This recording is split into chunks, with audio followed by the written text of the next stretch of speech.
Welcome to the third part of our tutorial series on extending the Z3 report for Germany. Part 1, which we've linked to here, showed how to extend your report definition using standard fields, user extended fields, and associated fields.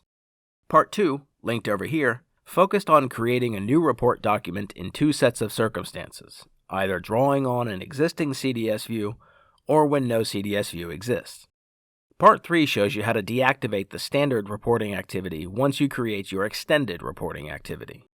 This is an optional step, but it's one that you might find helpful, so here's how to do it. Let's look at what we have at this point.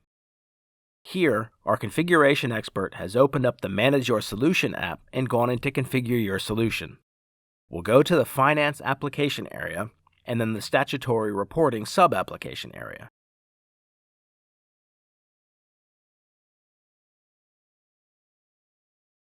From the results list, let's open up the Setting Up Your Compliance Reporting configuration step. We'll select the German reporting entity, then double-click Assign Report Categories to Reporting Entity.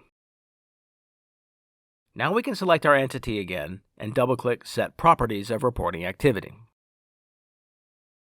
Here we select New Entries, and then look here. Under Activity Key, if we look, we see both the standard activity and our extended activity.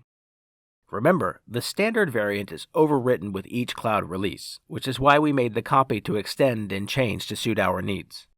But now that we have two reporting activities, we may want to deactivate one of them so that there's no confusion about which version we've changed and which one we're using.